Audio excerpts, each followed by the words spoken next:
নমস্কার, ডিকোড বাংলাদেশের আরও একটা নতুন এপিসোডে আপনাদের সকলকে স্বাগত জানাচ্ছি।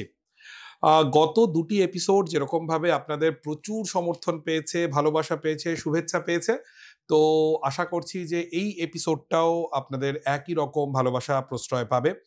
এই এপিসোডে আমি এবং আমার বন্ধু অর্ক দেব আমরা কথা বলবো বাংলাদেশের সংখ্যালঘুদের অবস্থা নিয়ে। সংখ্যালঘুরা বাংলাদেশে কেমন আছেন? এটা কি ঘটনা যে 5ই আগস্ট শেখ হাসিনা সরকার চলে যাওয়ার পর থেকেই তাদের জীবন একদম নরক হয়ে গেছে, দুর্বিষহ হয়ে গেছে? তার আগে তারা একদম স্বর্গরাজ্যে ছিলেন? এটা কি সত্যি? নাকি গোটা উপমহাদেশের মতো, গোটা দক্ষিণ এশিয়ার মতো বাংলাদেশেও সংখ্যালঘুদের জীবন আসলে ভয়ঙ্কর নির্যাতনের মধ্যে থাকাটাই তাদের একটা বাস্তব পরিণতি, এবং সেটা অনেক দিন ধরে? সেটা এখনো তাই, শেখ হাসিনার আমলেও তাই, তার আগে যখন বিএনপি সরকার ক্ষমতায় ছিল জামাতের সঙ্গে জোট করে তখনও তাই, এবং তার আগেও তাই। আমরা এই ব্যাপারগুলো নিয়ে একদম তথ্যভিত্তিক আলোচনায় যাব। আমি অর্ক দেবের কাছে যাব। অর্ক, যদি এই প্রশ্নটা একটু তুমি উত্তর দাও যে আমাদের মেইন স্ট্রিম মিডিয়ায় এমনভাবে একটা কথা বলা হচ্ছে যেন 5ই আগস্টের পরেই বাংলাদেশের সংখ্যালঘুদের অবস্থাটা ভয়ঙ্কর খারাপ হয়ে গিয়েছে, তার আগে তারা যেন বেশ ভালোই ছিলেন, এবং এখন কার্যত দেশটা আফগানিস্তানে পরিণত হয়েছে। আসলে কি তাই? অর্ক, এই প্রশ্নটার উত্তর আসলে তার মানে অনেকগুলো লেয়ারে দিতে হবে।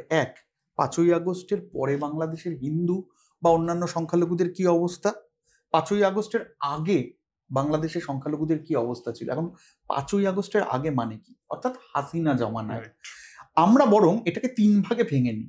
হাসিনা জমানায় বাংলাদেশের সংখ্যালঘুরা কেমন ছিলেন, বিএনপি জমানায়, হাসিনার আগে বাংলাদেশের বিএনপি জামাত জোট যখন সরকারে ছিল সেই সময় বাংলাদেশের সংখ্যালঘুদের কি অবস্থা ছিল। কেননা সেইটা বুঝলে বাংলাদেশের সংখ্যালঘুদের মনস্তত্ত্বটা বোঝা যাবে। আর আমি অবশ্যই চাইবো যে তুমি একদম ধারাবাহিকভাবে, ঐতিহাসিকভাবে মুক্তিযুদ্ধের পর থেকে স্বাধীন বাংলাদেশে সংখ্যালঘুরা, অর্থাৎ আমাদের আগের শতকে সংখ্যালঘুরা বাংলাদেশে কেমন ছিল, আমি একদম এই সময় সাম্প্রতিকভাবে বাংলাদেশের সংখ্যালঘুরা কেমন আছে এবং সরকারের কি দায়বদ্ধতা, সরকারের তরফে বাংলাদেশের সংখ্যালঘুদের বিরুদ্ধে যে সহিংসতা তাই নিয়ে কি বলা হচ্ছে, সেটা তোমার সামনে আমি তুলে ধরতে চাই। খুব সম্প্রতি বাংলাদেশে প্রধান উপদেষ্টার যে প্রেস সচিব আছেন শফিকুল আলম সাহেব, শফিকুল আলম একটা প্রেস বৈঠক করেন। প্রেস বৈঠকে তিনি সংখ্যালঘুদের পরিস্থিতি সম্পর্কে কিছু তথ্য তুলে ধরেন। তিনি দেখান যে হিন্দু বৌদ্ধ খ্রিস্টান ঐক্য পরিষদের থেকে তারা যে অভিযোগ পেয়েছেন সেই অভিযোগের ভিত্তিতে 62টি মামলা হয়েছে, আর এই মামলায় গ্রেফতার হয়েছেন 35 জন।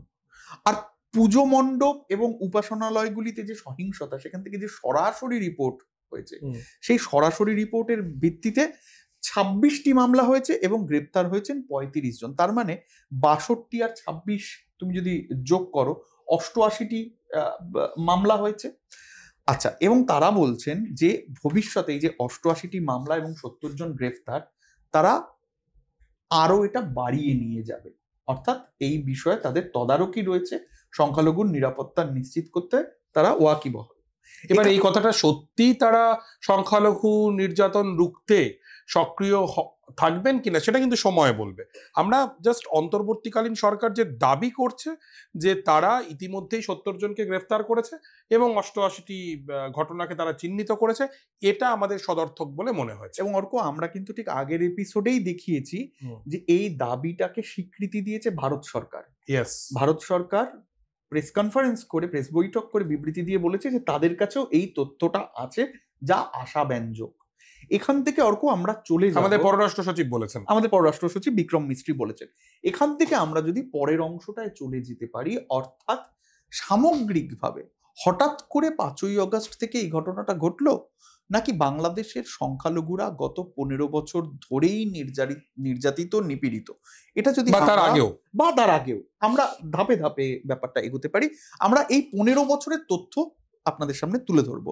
এই তথ্য তুলে ধরার জন্য অর্ক, তোমার পরিচিত সাদিক মাহবুব ইসলাম, তার একটি চমৎকার গবেষণা রয়েছে, আমরা সেটা এখানে ব্যবহার করতে পারি। সাদিক মাহবুব ইসলাম দেখাচ্ছেন তার গবেষণাপত্রে যে 2011 সাল থেকে বাংলাদেশে যদি জনসংখ্যার হিসেব করি, তাহলে বাংলাদেশে 8.54% হিন্দু ছিল 2011 সালে। যখন পরবর্তীকালে গত 10 বছরের বাংলাদেশে হিন্দুদের দেশত্যাগকে ট্র্যাক করা যায়, তাহলে দেখা যাবে সেটা কমে দাঁড়িয়েছে 7.95%। সাদিক আবুল বরকত বলে একজনকে কোট করেছেন। আবুল বরকত একটা হিসেব তুলে এনে দেখাচ্ছেন যে প্রতিদিন এই গত 10 বছরে যে হিন্দুরা বাংলাদেশ ছেড়েছে, তার যদি একটা হিসেব করা যায়, তাহলে দেখা যাবে প্রতিদিন 750 হিন্দু দেশ ছেড়েছে হাসিনা আমলে। যে হাসিনা হিন্দু জননী বলে কল্পিতা পূজিতা। এর সঙ্গে আমি হিন্দু মহাজোটের দেওয়া একটা তথ্য এখানে রাখতে চাইবো। হিন্দু মহাজোট দেখাচ্ছে 2022 সালে তাদের রেকর্ড অনুযায়ী 2022 সালে 154 জন হিন্দুর মৃত্যু হয়েছে। আমি বলছি না সবকটা ঘটনা যে সাম্প্রদায়িক সহিংসতাই হয়েছে, কিন্তু সব মিলে সাম্প্রদায়িক কারণে, সাম্প্রদায়িক পরিস্থিতিতে 2022 সালে 154 জনের মৃত্যু হয়েছে, 2020 সালে 149 জনের মৃত্যু হয়েছে, 2019 সালে 108 জনের মৃত্যু হয়েছে। এখানেই শেষ নয়, আমি তোমার সামনে আইন ও সালিশ কেন্দ্রের 2013 থেকে 2021 সাল নিয়ে যে গবেষণাটা, সেটাও তুলে ধরতে চাই। তারা এই 2013 থেকে 2021 মানে 8-9 বছরে তারা 3679টি ঘটনা রেকর্ড করেছে, যেখানে এইরকম সাম্প্রদায়িক পরিস্থিতি তৈরি হয়েছে, সাম্প্রদায়িক দাঙ্গা অশান্তির পরিস্থিতি তৈরি হয়েছে। তারা দেখাচ্ছেন এর মধ্যে 1559টি ঘটনায় ভাঙচুর হয়েছে, 1678টি ঘটনায় মূর্তি ভাঙা হয়েছে এবং অন্তত 11 জনের মৃত্যু হয়েছে, 550টি বাড়ি, 450 দোকান ভাঙা হয়েছে, 1670টি মন্দির ভাঙা হয়েছে। এটা তারা রেকর্ড করেছেন এবং সব মিলিয়ে পুরুষ নারী মিলে আহত হয়েছেন অন্তত 862 জন। এই সবটাই কিন্তু আওয়ামী লীগের আমলে, শেখ হাসিনার আমলে। সবচেয়ে যন্ত্রণার বিষয় হচ্ছে, আরো তুমি নিশ্চয়ই তথ্য দেবে, যে এই ঘটনাগুলো যখন ঘটছিল তখন আমাদের ইন্ডিয়ান মিডিয়া তারা কিন্তু মুখে সেলোটেপ লাগিয়ে বসেছিল। হাসিনার আমলে যখন সংখ্যালঘু নির্যাতন হচ্ছিল তখন কিন্তু ভারতীয় জনতা পার্টির বাংলাদেশের হিন্দুদের জন্য মন কেঁদে ওঠেনি, কেঁদে উঠছে হাসিনা পালিয়ে যাওয়ার পরে। অর্ক, আমি তোমাকে একটা কথা বলবো, রানা দাশগুপ্তের কথা মনে করাবো। রানা দাশগুপ্ত অর্ক DW কে একটা ইন্টারভিউ দেন। তিনি বাংলাদেশের হিন্দু বুদ্ধিস্ট খ্রিস্টান ইউনিটি কাউন্সিল, ওই ঐক্য পরিষদের সভাপতি ছিলেন। তিনি বলেন, আমরা যে এই রেকর্ডটা দিচ্ছি, পরিস্থিতি আদপেই তার থেকে অনেক বেশি উদ্বেগজনক, ক্ষতির পরিমাণ অনেক বেশি। এবার আমি তোমাকে একটা তথ্য প্রমাণ দিয়ে একটা জিনিস দেখাবো অর্ক। এই যে সাম্প্রদায়িক হিংসা বলে দাগিয়ে দেওয়া হয়, যে সাম্প্রদায়িক হিংসার জন্য যাবতীয় দায় আওয়ামী বিরোধীদের, আমি এবার দেখাতে চাই তোমাকে এই অংশটায় যে প্রত্যক্ষভাবে আওয়ামী লীগের অংশীদাররা কিভাবে সাম্প্রদায়িক হামলায় জড়িয়ে পড়েছে, সাম্প্রদায়িক হিংসার ব্যাটনটা তারা বহন করেছে। আমি চলে আসি 2021 সালের কথায়। তুমি জানো 2021 সালে 13 থেকে 22 অক্টোবরের মধ্যে কুমিল্লা, নোয়াখালী, চট্টগ্রাম, বান্দরবন, নরসিংদী প্রভূত জায়গায় ব্যাপক অশান্তি হয়, অন্তত 9 জনের মৃত্যু হয়। এই 9 জনের মধ্যে 4 জন হিন্দু ছিলেন। 22টি জেলায় সেই সময় বিশেষ নিরাপত্তা বাহিনীকে মোতায়েন করতে হয়েছিল। এর মধ্যে 13ই অক্টোবর চাঁদপুরে যে ঝামেলাটা হয়েছিল, সেখানে কিন্তু পুলিশ প্রত্যক্ষভাবে দুর্গাপূজার শোভাযাত্রায় গুলি চালায়। কথাটা হলো, এই ধরনের ঝামেলায় কাদের নাম উঠে আসছে, যেটা তোমায় বলছিলাম। দেখা যাচ্ছে আওয়ামী নেতা আরিয়ান সাজ্জাদ এখানে প্রত্যক্ষভাবে ইন্ধনদাতার ভূমিকা পালন করেছিলেন এবং আওয়ামী নেত্রী শাহিদা বেগমের পুত্র হৃদয় হাসান জাহিদ, তিনি একদম প্রত্যক্ষভাবে হিন্দু মুসলিম দাঙ্গায় ইন্ধন দিয়েছিলেন। 13ই অক্টোবর পীরগঞ্জের ঘটনা তোমাকে মনে করাবো অর্ক। রংপুরের পীরগঞ্জ, সেখানে যে ধর্মীয় অশান্তি হয়, সেই অশান্তির মুখ ছিলেন একজন হিন্দু, সৈকত মণ্ডল। তিনি কে? তিনি একজন আওয়ামী লীগ তথা ছাত্রলীগের নেতা। 14ই অক্টোবর বান্দারবনে হিন্দু মন্দির আক্রমণ হয়। সেই আক্রমণের সঙ্গেও কিন্তু জড়িয়েছিলেন একজন আওয়ামী লীগ নেতা। অর্থাৎ আওয়ামী লীগ হিন্দুদের প্রোটেক্ট করে আর বাকিরা হিন্দুদের নিধন করে, এটা যে একটা মিথ, এটা যে একটা গুজব, এটা যে ফানুস, সেটা আমরা এক্সপোজ করলাম তথ্য দিয়ে। আমরা কেউ আমাদের মতামত চাপিয়ে আমি তোমার কাছে আসবো। আমি জাস্ট একটা জিনিস মানে খুব স্পষ্ট করে বলতে চাই যে আওয়ামী লীগ আমলে হিন্দুদের ওপর নির্যাতন হতো বলেই এখনো হিন্দুদের ওপর নির্যাতন হওয়াটা বৈধ বা ওরকম তো হয়েই থাকে, আমরা এটা বলছি না, স্পষ্ট করতে চাই। আমরা শুধু বলতে চাই বাংলাদেশের সাম্প্রদায়িকতার অসুখ বা ভারতের সাম্প্রদায়িকতার অসুখ, দক্ষিণ এশিয়ার সাম্প্রদায়িকতার অসুখ অনেক পুরনো। প্রবলেমটা হচ্ছে, আমি আবারও রিপিট করছি, কিন্তু রিপিট করতেই হচ্ছে, কারণ না হলে আসলে এই কুলপ্লাবী মিথ্যের বিরুদ্ধে লড়াই করাটা ক্রমশ কঠিন হয়ে যাচ্ছে। আমি আবারও রিপিট করছি, সমস্যাটা হচ্ছে আওয়ামী লীগ যখন সরকারে থাকে, তখন যখন বাংলাদেশে হিন্দু নির্যাতন হয়, তখন ইন্ডিয়ান মিডিয়া কোনো কথা বলে না, বিজেপি কোনো কথা বলে না।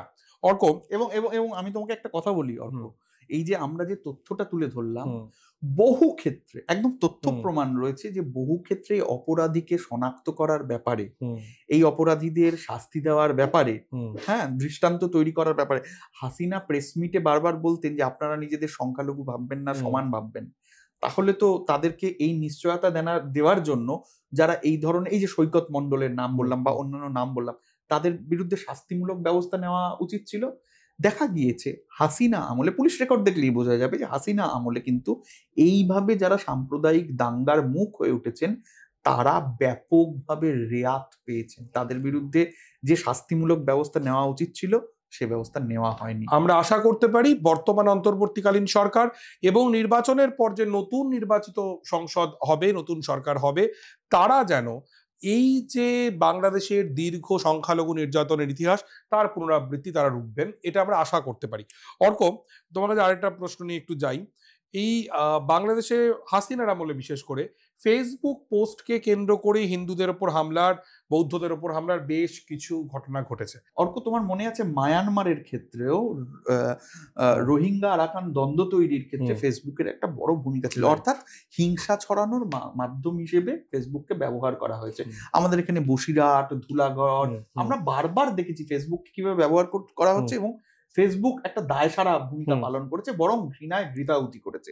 আমি তোমাকে বলছি বাংলাদেশে হাসিনা আমলেও দাঙ্গা লাগানোর জন্য, হিংসা ছড়ানোর জন্য বারংবার ফেসবুক ব্যবহার করা হয়েছে, এবং হাসিনা সরকার কোনো সক্রিয় পদক্ষেপ সেক্ষেত্রে নেয়নি। আমি তোমাকে একটা তালিকা দিই, বরং একদম প্রত্যক্ষভাবে ফেসবুককে ব্যবহার করে কি করে সাম্প্রদায়িক দাঙ্গা হয়েছে বাংলাদেশে।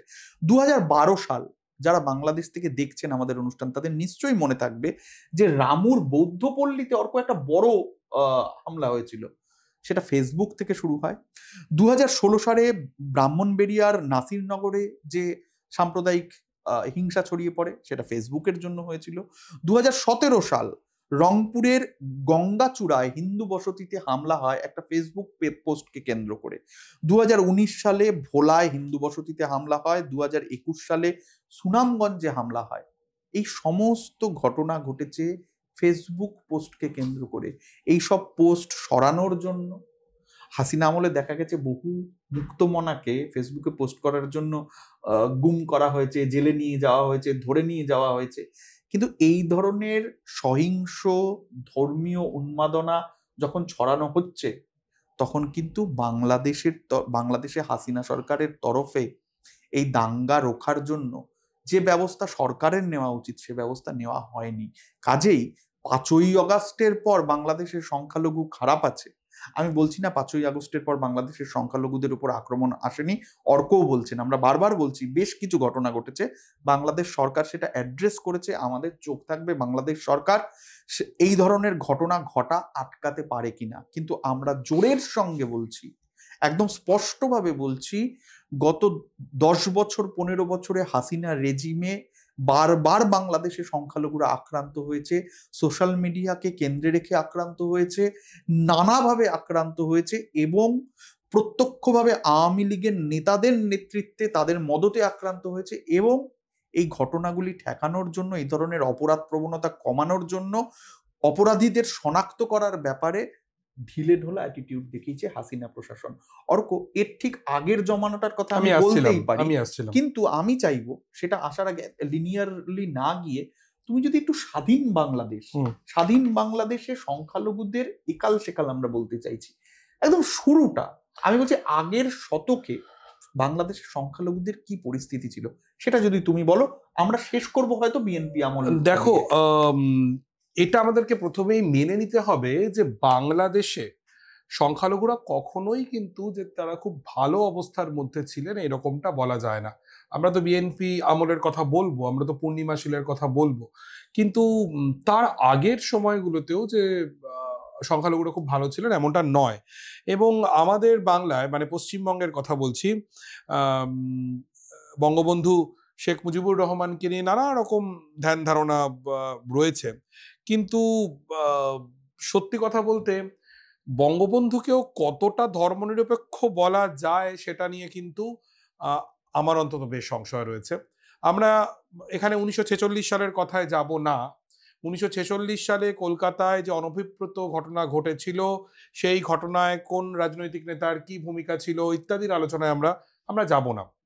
কিন্তু 1974 সালে, 1971 সালে যখন বাংলাদেশ স্বাধীন হলো, তারপরেই আমরা কিন্তু বঙ্গবন্ধুকে, শেখ মুজিবকে ইসলামিক ফাউন্ডেশন প্রতিষ্ঠা করতে দেখেছি, এবং তারপরে আমরা দেখেছি মাদ্রাসা শিক্ষা বোর্ডকে পুনর্গঠন করতে, ইসলামী আকিদা সম্প্রসারণের লক্ষ্যেই এই পুনর্গঠন। এটা আমাদের দাবি নয়, আওয়ামী লীগই দাবি করে।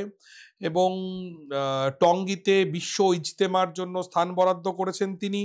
কাজেই এরকম অনেক কিছুর মধ্যে দিয়ে আমরা কিন্তু দেখব যে আসলে শেখ মুজিবুর রহমানের আমল থেকেই কিন্তু বাংলাদেশের এই যে সংখ্যা গুরুর আধিপত্যবাদ সেটা প্র্যাকটিস করা হচ্ছে।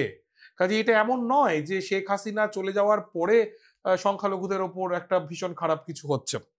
1974 সালে লাহোরে অনুষ্ঠিত যে ইসলামী সম্মেলন হয়, সেখানে কিন্তু শেখ মুজিবুর রহমান তিনি যোগ দেন, এবং মনে রাখতে হবে এটা লাহোরে হয়েছিল 1974 সালে। রক্তের দাগ তখনও শুকোয়নি, এবং আনুষ্ঠানিকভাবে বাংলাদেশকে কিন্তু তিনি এই এই সংগঠনের মধ্যে, এই সংস্থার মধ্যে তিনি তিনি অঙ্গীভূত করে নেন। কাজেই এইটা কিন্তু একটা মানে খুব ইন্টারেস্টিং ঘটনা, জানো তো, মানে যেটা অনেক দিন ধরেই ঘটে চলেছে। এবং আরেকটা প্রসঙ্গে আমি এখানে আসব, যেটা জামাতে ইসলামী প্রসঙ্গ। দেখো, আমাদের এখানে যারা অনেকেই আছেন যারা আওয়ামী লীগের চশমা দিয়ে বাংলাদেশকে দেখেন, এবং তারা মনে করেন যে আওয়ামী লীগ সরকার থেকে চলে গেলেই বাংলাদেশ জামাতে ইসলামীর খপ্পরে গিয়ে পড়বে। অর্থাৎ তুমি বলতে চাইছো, লেটস ডিকোড ইট, যে বাংলাদেশে দুটো বিপরীতমুখী শক্তি রয়েছে, আওয়ামী বনাম জামাত। এটা মানুষের ধারণা, পশ্চিমবঙ্গের মানুষের ধারণা। আমাদের প্রশ্ন, আদৌ কি তাই? দেখুন, এটা নিয়ে মানে বেশ আপনাদের ইন্টারেস্টিং লাগবে। অনেকে হয়তো জানেন না, অনেকে হয়তো জানেন। পশ্চিমবঙ্গের মানুষের কথা বলছি, আমার বিশ্বাস বাংলাদেশের অধিকাংশ মানুষই জানেন। জামাতে ইসলামীর সঙ্গে আওয়ামী লীগের সম্পর্কটা কিন্তু খুব ইন্টারেস্টিং একটা সম্পর্ক, এবং এরকম একেবারেই নয় যে বাংলাদেশের আওয়ামী লীগের সঙ্গে জামাতের সম্পর্ক একেবারে জল অচল সম্পর্ক, এইরকম নয়। প্রথম কথাই একদম খুব স্পষ্ট করে যেটা বলি, যে জামাতে ইসলামী সরাসরিভাবে বাংলাদেশের যে মুক্তিযুদ্ধ তার বিরোধিতা করেছিল। আমরা যারা বাংলাদেশ রাষ্ট্রের অস্তিত্বের যে লড়াই, মুক্তিযুদ্ধকে গভীর আবেগ এবং শ্রদ্ধার সঙ্গে স্মরণ করি, তাদের কাছে জামাতে ইসলামীর এই অবস্থান একেবারে অগ্রহণযোগ্য। এবং মুসলিম লীগ, পিডিপি, নেজামে ইসলাম পার্টি, কৃষক শ্রমিক পার্টি এবং জামাতে ইসলামী তারা সরাসরি বিরোধিতা করেছিল। এবং 71-এ পাকিস্তানি সৈন্যদের যে বর্বরচিত গণহত্যা, নারী নির্যাতন, নারী ধর্ষণ, এরকম নানা রকম মানবতা বিরোধী অপরাধের সহযোগী হিসেবে জামাতে ইসলামীর ভূমিকা ছিল। কিন্তু ঘটনাটা এখানেই শেষ হয়ে যাচ্ছে না। দেখুন, 72-এর যে সংবিধান, সেই সংবিধানে ধর্মকে ব্যবহার করে রাজনীতি নিষিদ্ধ হয়েছিল, এটা খুব সদর্থক। কিন্তু বাংলাদেশের যে 72-এর সংবিধান, তাতে কিন্তু মানে অসাম্প্রদায়িকতা এই শব্দটা কিন্তু সংবিধানে জায়গা পায়নি। তার বদলে রাষ্ট্রের অন্যতম মূলনীতি হিসেবে ধর্মনিরপেক্ষতা শব্দটাকে জায়গা দেওয়া হয়। কিন্তু এর বাস্তব প্রয়োগ কি হলো? বেতারে, টিভিতে, বিভিন্ন রাষ্ট্রীয় অনুষ্ঠানে একই সঙ্গে পবিত্র কোরআন, গীতা, বাইবেল, ত্রিপিটক পাঠ চালু হলো। অর্থাৎ মানে ঠিক ধর্মের থেকে রাষ্ট্রকে বিযুক্ত করা কিন্তু হলো না। 76 সালে এক সামরিক প্রজ্ঞাপনের মাধ্যমে সংবিধানে ধর্মভিত্তিক রাজনীতির সুযোগ করে দেওয়া হলো। তারপর বিএনপির জন্ম, জামাতে ইসলামী আবার দৃশ্যপটে চলে এলো। এরপরে খুব ইন্টারেস্টিং সময় শুরু হচ্ছে।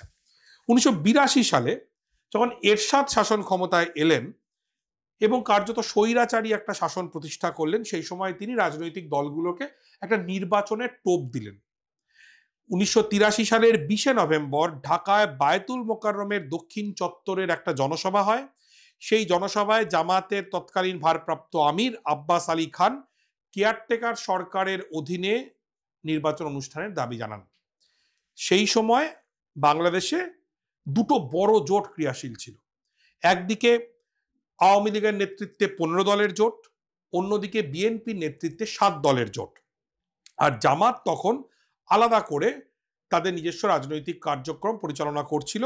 এই তিনটে শক্তি অর্থাৎ আওয়ামী জোট, বিএনপি জোট এবং জামাত এরা যুগপৎ আন্দোলন করছিল। খুব ইন্টারেস্টিং, কিন্তু এরশাদ বিরোধী আন্দোলন, এরশাদের স্বৈরাচারের বিরুদ্ধে আন্দোলনে কিন্তু তখন কমন শত্রু এরশাদ, এবং তার বিরুদ্ধে আন্দোলনে রাজাকার, মুক্তিযোদ্ধা সব এক জায়গায়।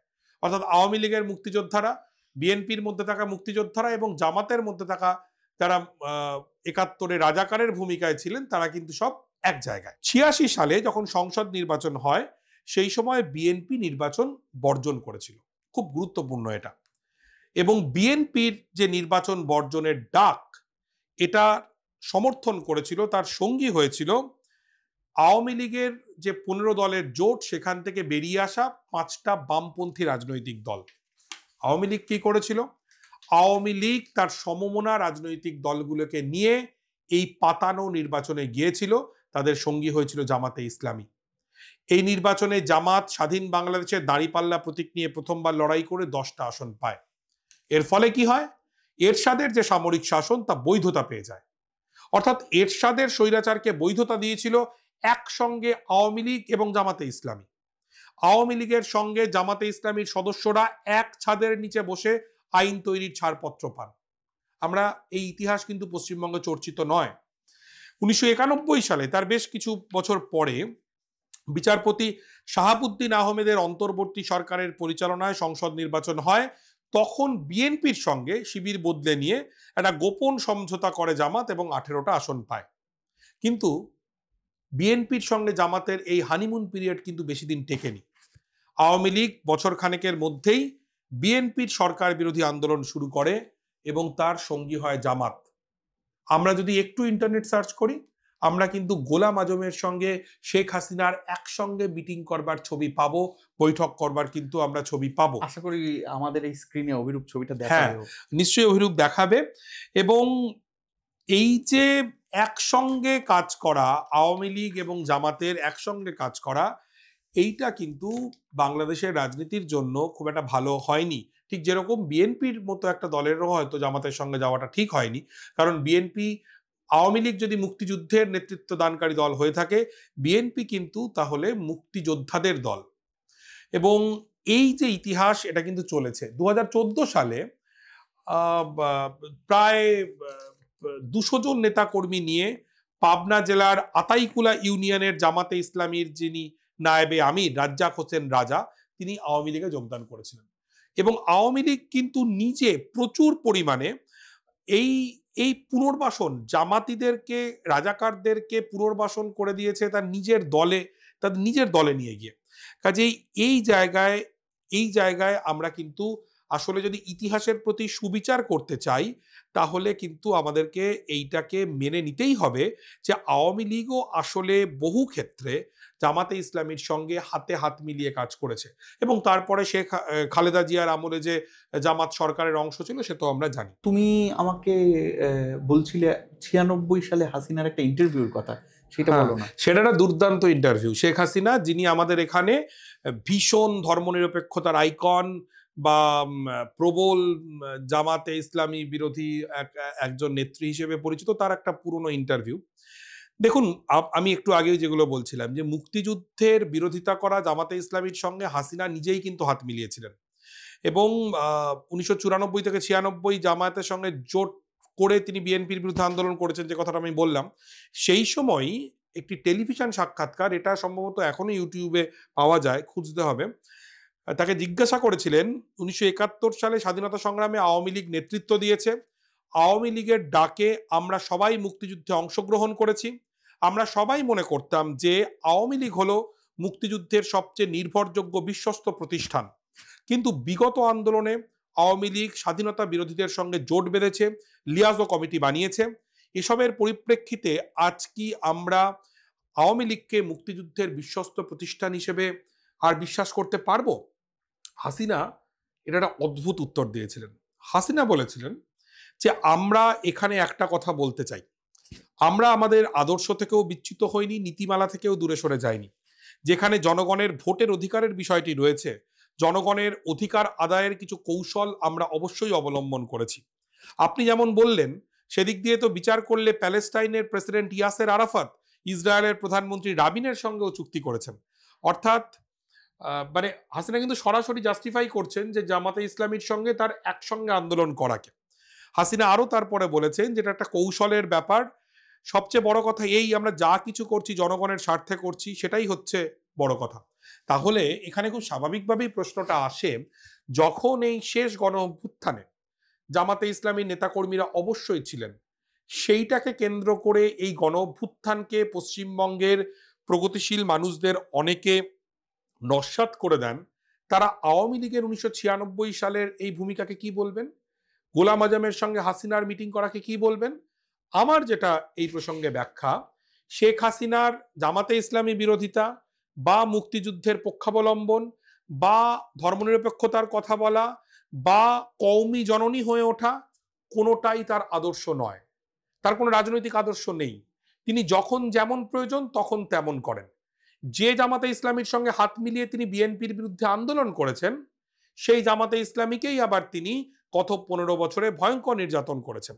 কাজেই এই হচ্ছে শেখ হাসিনার রাজনীতি, এই হচ্ছে আওয়ামী লীগের রাজনীতি। সে নিজের প্রয়োজনে আসলে মুক্তিযুদ্ধকে ব্যবহার করে, সে মুক্তিযুদ্ধের প্রতি জনগণের আবেগকে ব্যবহার করে। আমার মনে হয় অর্ক, আসলে এই যে শেখ হাসিনা এবং হিন্দু এরা একে অপরের পরিপূরক, হিন্দুদের বাঁচাবেন শেখ হাসিনা, এই সাইকোসিসটা যে তৈরি হয়েছে, এই সাইকোসিসের কিন্তু একটা ইতিহাস আছে। রাইট। এই সাইকোসিসটা আসলে তৈরি হওয়ার পেছনে একটা কিছু ঘটনাবলী রয়েছে। 2001 সালে বিএনপির নেতৃত্বে যখন সরকার ক্ষমতায় এলো, ব্যাপকভাবে আমরা এখানে ভোট সন্ত্রাস দেখি, ভোটের আগে পরে প্রিপোল এবং পোস্টপোল ভায়োলেন্স দেখি, কিন্তু সত্যি কথা বললে আজ যে পরিস্থিতি তার জন্য তো ইতিহাস দায়ী। ইতিহাসের দিকে আঙুল তুলতে হবে, সপ্রশ্নভাবে আঙুল তুলতে হবে। 2001 সালে বিএনপি জোট ক্ষমতায় আসার পরে কয়েক মাস তথা কয়েক বছর যে টানা হানাহানি, হিংসা, লুটপাট, নির্যাতনের ঘটনা ঘটতে থাকে, সেখান থেকে একটা ধারণা তৈরি হয়। আসলে দেখো অর্ক, এটা হচ্ছিল আওয়ামী লীগ বনাম বিএনপি। বিএনপি ক্ষমতায় এসে তাদের বিরুদ্ধাচারণ করেছিল, যে যারা আওয়ামী লীগের যে সক্রিয় কর্মীরা, তাদের বিরুদ্ধে ব্যাপক অনৈতিক কার্যকলাপ, তাদেরকে ব্যাপক নির্যাতন শুরু করে। কিন্তু এইটা একটা দাঁড়িয়ে যায় মানুষের মনে, এটা ধারণা হতে পারে, যেহেতু সে সময় বিএনপির সঙ্গে জোটে জামাতও ছিল, যে বিএনপি জামাত জোট বোধহয় হিন্দু বিরোধী, এবং তার মানে হিন্দু বলে তারা তাদেরকে পেটাচ্ছে, এবং আওয়ামী লীগ এই হিন্দুদের আশ্রয় দিলেও দিতে পারে। আওয়ামী লীগের সঙ্গে বিএনপির যে টক্করটা, আওয়ামী লীগের সঙ্গে জামাতের যে টক্করটা সে সময়, এবং সেই পোস্ট পোল ভায়োলেন্সটা, সেটা কিন্তু আদতে সাম্প্রদায়িক হিংসার চেহারা ক্রমে নেয়, এবং সেটাকে আসলে আওয়ামী লীগ এরপর ইনক্যাশ করেছে। আমি তোমাকে মনে করাবো গোপালকৃষ্ণ মুহুরীর ঘটনা। যারা বাংলাদেশ থেকে আমাদের এই অনুষ্ঠান দেখছেন, আমি নিশ্চিত তাদের গোপালকৃষ্ণ মুহুরীর কথা মনে আছে। গোপালকৃষ্ণ মুহুরী আওয়ামী লীগ সদস্য, অভিযোগ তার মাথা থেকে ঘিলু বের করে নেওয়া হয়েছিল। আমি মনে করাবো, তোমার নিশ্চয়ই মনে আছে, তখন 13 বছর বয়স ছিল পূর্ণিমা শীলকে, এই কোটটা আমার আজও কানে ভাসে। পূর্ণিমা শীলকে যখন ধর্ষণ করা হয়, পূর্ণিমার মা বলেন যে যারা ধর্ষক ছিল তাদের, যে আমার মেয়েটা মরে যাবে, আমার বলতে গলা জড়িয়ে আসছে, তোমরা একে একে এসো, আমার মেয়ে মরে যাবে। এই ঘটনা ঘটেছিল। কল্যাণী দাসের সঙ্গে এই ঘটনা ঘটেছিল। ছবি রানীর কথা আমি মনে করতে পারি, যাকে বাস স্ট্যান্ডে নগ্ন করে মজা দেখা হচ্ছিল এবং তার যৌনাঙ্গে মরিচ ভরে দেওয়া হয় বলে অভিযোগ।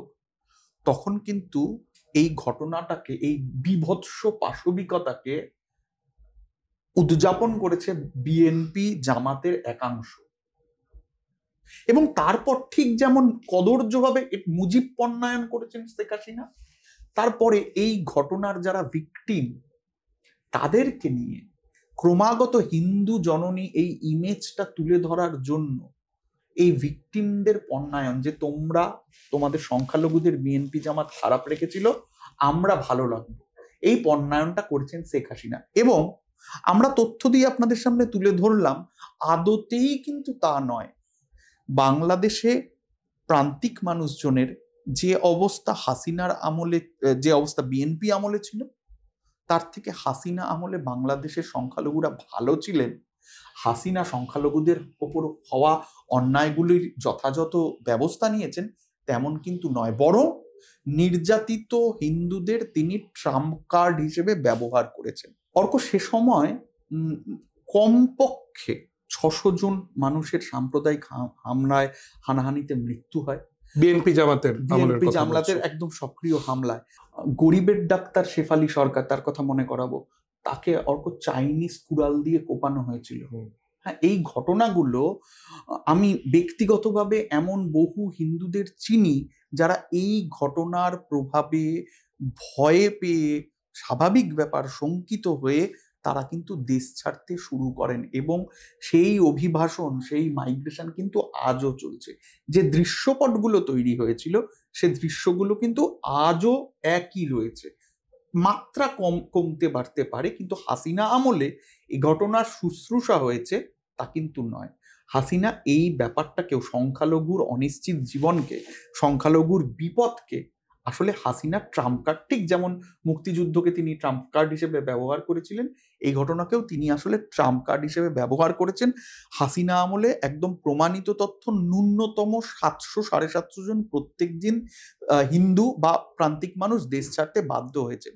কাজেই যে সংখ্যালঘুরা বিএনপি জামাত ক্ষমতায় আসার পর, যে সংখ্যালঘুরা বিপদে পড়েছিলেন, যারা ঠাঁই হারিয়েছিলেন, বাস্তুচ্যুত হয়েছিলেন, যাদের সুরক্ষা নিয়ে প্রশ্ন উঠে গেছিল, হাসিনা তাদের জননী হয়ে ওঠার কোনো চেষ্টাই করেননি, কিন্তু তিনি তার সেকুলার মুখটা ব্যবহার করেছেন। আমি অর্কর কাছে অবশ্য আরেকটা অন্য প্রশ্ন নিয়ে যেতে চাইবো। অর্ক, বাংলাদেশে প্রান্তিক মানে তো শুধু হিন্দু নয়। হ্যাঁ, বাংলাদেশে প্রান্তিক মানে হিন্দু বৌদ্ধ যেমন রয়েছে, তেমনি বান্দারবন সুন্দরবন এলাকার প্রান্তিক মানুষদের কথা বলতে হবে, চাকমাদের কথা বলতে হবে, বম কমিউনিটির কথা বলতে হবে। আমরা দুজনেই নিন্দা করেছি যে আবার চাকমাদের উপর এই নতুন সরকার আসার পরেও কিন্তু সহিংস আক্রমণ হয়েছে। একদম, পার্বত্য চট্টগ্রামের কথা আমরা বলবোই। একদম, একটু যদি বলো যে এই পার্বত্য চট্টগ্রাম, বান্দারবন, এই সমস্ত অঞ্চলে চাকমা, বম এবং প্রান্তিক মানুষরা, তারাও কিভাবে হাসিনা আমলে ক্রমাগত নির্যাতিত হয়েছে, বা তার আগেও আমরা জানি যে শেখ মুজিব নিজে তাদেরকে বাঙালি হয়ে যাও, কি অদ্ভুত কথা, এই ডাক দিয়েছিলেন। আসলে অর্ক, আমার যন্ত্রণা হয় কেন জানো? যখন 21শে ফেব্রুয়ারি আসে, তখন আমি জানি যে আমার ভাষার দিকে রাইফেল তাক করা ছিল। আবার আমি এটাও জানি যে আমার ভাষার কাঁধে রাইফেল রেখে অন্য জনগোষ্ঠীর মানুষের দিকেও রাইফেল তাক করা হয় পার্বত্য চট্টগ্রামে। আমি স্মরণ করি বিপুল চাকমাকে, আমি স্মরণ করি কল্পনা চাকমাকে। কল্পনা চাকমা কোথায় আমরা কেউ জানি না। পশ্চিমবঙ্গের মিডিয়া যখন 5ই আগস্টের পর অভ্যুত্থানের বিরুদ্ধে সর্বশক্তি দিয়ে বিদ্বেষ ছড়াচ্ছে, এবং আমরা খুব সামান্যভাবে যারা অভ্যুত্থানকে সমর্থন জানিয়েছি তাদের ওপর আক্রমণ হচ্ছে, সরাসরি আক্রমণ হচ্ছে, সেই সময় খুব খুব অসুবিধার মধ্যে ছিলাম। তার মধ্যে একটা খবর এলো মাইকেল চাকমা মুক্তি পেয়েছেন। আমি কেঁদে ফেলেছিলাম মাইকেল চাকমার মুক্তি পাওয়ার খবরে। মাইকেল চাকমা অনেক দিন তিনি জেলে ছিলেন। কল্পনা চাকমার কোনো খোঁজ পাওয়া যায় না, বহু বছর হয়ে গেল। বিপুল চাকমাকে ওরা মেরে ফেলল। এবং পার্বত্য চট্টগ্রামের মানুষের যে বাঁচার লড়াই, এবং সে অদ্ভুত কিছু প্রশ্ন, আমি সেদিনকে কয়েকটা দেয়াল লেখার ছবি পেলাম জানো, আমি ইনস্টাগ্রামে বোধহয় পোস্টও করেছিলাম। ওরা প্রশ্ন করছেন যে কিরকম ভাবে মানে এলাকার নামগুলো বদলে যায়, মানে এলাকার নাম বদলে যায়। মানে ধরো ওরা প্রশ্ন তুলছেন যে চন্দ্রপাহাড় নাম কেন হবে? তার আগে তো পাহাড়ের নাম অন্যরকম ছিল, চন্দ্রপাহাড় নাম কেন হবে? ওরা বলছেন যে আমরা প্রাণ দেব কিন্তু আমরা জমি দেব না। কাজেই এই যে এখন মাহফুজ আলম বা নাহিদ ইসলাম বা আসিফ মাহমুদ, সজীব ভুঁইয়া, ওরা যে ইনক্লুসিভ বাংলাদেশের কথা বলছেন না, তো আমি ভীষণভাবে চাইবো এই ইনক্লুসিভ বাংলাদেশটা যেন শুধু বাঙালির না হয়।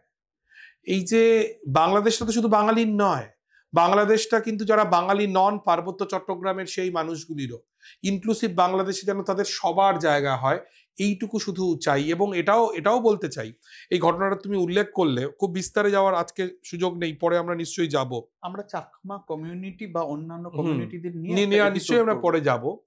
যখন 72-এর সংবিধানে আসলে সবটাই হয়ে গেল শুধু বাঙালির, সেই সময় এম এন লারমা, প্রাতঃস্মরণীয় এম এন লারমা, মানবেন্দ্রনাথ লারমা, তিনি যখন এবং তার নেতৃত্বে পাহাড়ের মানুষ, তারা যখন প্রশ্ন তোলেন যে কেন সবটা বাঙালির হবে, কারণ তার ঠাকুরদা তো বাঙালি ছিলেন না, তার বাবা তো বাঙালি ছিলেন না, তিনিও তো বাঙালি নন।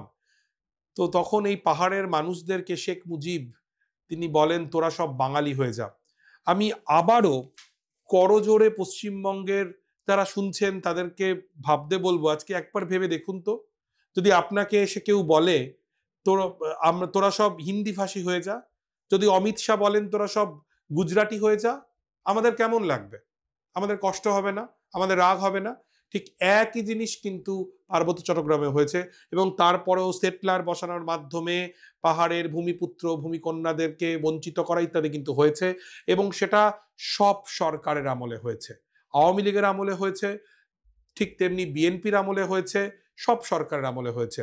নতুন সরকারের কাছে প্রত্যাশা এইটুকু আমরা করতে পারি, প্রতিবেশী দেশের মানুষ হিসেবে এই দাবিটুকু রাখতে পারি, যেন দেশটা, বাংলাদেশটা সত্যি ইনক্লুসিভ হয়, যেন পাহাড়ের মানুষের অধিকার যেন সুরক্ষিত থাকে, এইটুকু শুধু প্রার্থনা করতে পারি আমরা। অর্ক, এবং এই সমস্যাটা তো গতকাল ঘটেনি। আমার মনে আছে যে আমি আজকে আর বিস্তৃত বলছি না, কিভাবে একটা বাঁধ তৈরিকে কেন্দ্র করে হাজার হাজার চাকমাকে ভূমিচ্যুত করা হয়েছিল, কিভাবে 1979 সালে গণহত্যা করা হয়েছিল, দুপুর 2টো থেকে মধ্যরাত অব্দি গুলি চালানো হয়েছিল। এই আমরা পার্বত্য চট্টগ্রামের মানুষের জীবন, তাদের একাল সেকাল নিয়ে নিশ্চয়ই বিস্তারিত আলোচনা করব। তবে এইটা আমরা অন্তত সিদ্ধান্তে আসতে পারলাম, নতুন বাংলাদেশ মানে লেটস ডিকোড ইট, নতুন বাংলাদেশ তৈরি হওয়ার পর থেকে বাংলাদেশের সমস্ত প্রান্তিক মানুষরা নানাভাবে, আমার এক বন্ধু ফুট কেটে বলেছিল যে শেখ মুজিব তো ব্যক্তিগত পরিসরে হিন্দুদের মালাউন বলতেন। তো আমি জানি না তার সত্যতা, কিন্তু আমি আবারও বললাম শুরুতে, আমরা 46 নিয়ে আলোচনাতে যাচ্ছি না, এবং আমাদের প্রেক্ষাপটও তাই নয়, সেটা একটা হয়তো আমরা ভবিষ্যতে দেখবো ভেবে। কিন্তু বাংলাদেশের প্রান্তিক মানুষ, বাংলাদেশের সংখ্যালঘু মানুষ ভার্নারেবল হয়ে রয়েছে, ভার্নারেবল হয়েছিল। বাংলাদেশের প্রান্তিক মানুষকে সুরক্ষা দিতে অনেকটা আমরা আমাদের দেশের সঙ্গে তুলনা করতে পারি। আমাদের দেশে গত 10 বছরে বা তার আগেও সংখ্যালঘুদের, পার্বত্য মণিপুরের মানুষকে বারবার আমরা কাশ্মীরের মানুষকে তাদেরকে নিরাপত্তা দিতে, সুরক্ষা দিতে রাষ্ট্র ফেল করেছে। আমি তো একদম খুব স্পষ্ট ভাষায় বলতে চাই, বিএনপি আমল বলো, হাসিনা আমল বলো, রাষ্ট্র আসলে ফেল করেছে সংখ্যালঘুকে নিরাপত্তা দেওয়ার ব্যাপারে। এবং তারা সংখ্যালঘুর ভার্নারেবিলিটিকে, সংখ্যালঘুর অসহায়তাকে বারংবার ব্যবহার করেছে নিজেদের স্বার্থে, ভোটের স্বার্থে। একটা সংখ্যালঘু ক্যানোপি তৈরি করেছেন হাসিনা, একটা যেমন এখানে নরেন্দ্র মোদীর দল একটা হিন্দুত্বের ছাতা তৈরি করেছেন, সেই ছাতার মধ্যে আদিবাসীদের নিয়ে আসতে চান। আমি হয়তো একটু এক্সটেন্ড করে ফেলছি, তুমি জানো বাবরি মসজিদের জায়গায় যখন রাম মন্দির হলো, রাম মন্দিরের চারদিকে নিষাদ রাজার মন্দির, বাল্মীকির মন্দির তৈরি হয়েছে। এই মন্দিরগুলো আসলে এরা ভ্যালিডেট করে না। এই মন্দিরগুলো তৈরি হয়েছে যাতে হিন্দুত্বের ছাতাটা বাড়ানো যায়, যাতে আদিবাসীদের বা আরো স্পেসিফিক ভাবে বললে দলিত মানুষজনকে ভারতের এই হিন্দুত্বের ছাতায় আনা যায়। এর সঙ্গেই তুমি তুলনা টানতে পারো শেখ মুজিবের তোরা সব বাঙালি হয়ে যা। অর্থাৎ এই বাঙালিয়ানার ছাতাটাকে আধিপত্যবাদী সংস্কৃতির জায়গা থেকে তিনি ব্যবহার করেছেন, এবং বাংলাদেশের সব ক্ষমতাসীন দল সংখ্যালঘু কার্ড খেলেছেন, সংখ্যালঘুদের পণ্য হিসেবে ব্যবহার করেছেন, সংখ্যালঘুদের আশ্রয় দেওয়ার একটা ভেগ ব্যবহার করেছেন। আদতে সংখ্যালঘুর সুরক্ষা সুনিশ্চিত হয়নি। তথ্য প্রমাণ আমরা এতক্ষণ যা তুলে ধরলাম তাই বলে। এবং আমরা চাই, আমরা অবশ্যই এখান থেকে প্রচার করতে চাই, আমরা চাই আগামী দিনে এই সরকার অথবা যে সরকার ভোটে নির্বাচিত হয়ে ক্ষমতায় আসবে তারা যেন এটাই তাদের প্রাইমারি কনসার্ন হিসেবে বিবেচনা করেন। তারা যেন সংখ্যালঘুর নিরাপত্তা সুনিশ্চিত করার ব্যাপারে যথাযথ মনোযোগ দেন।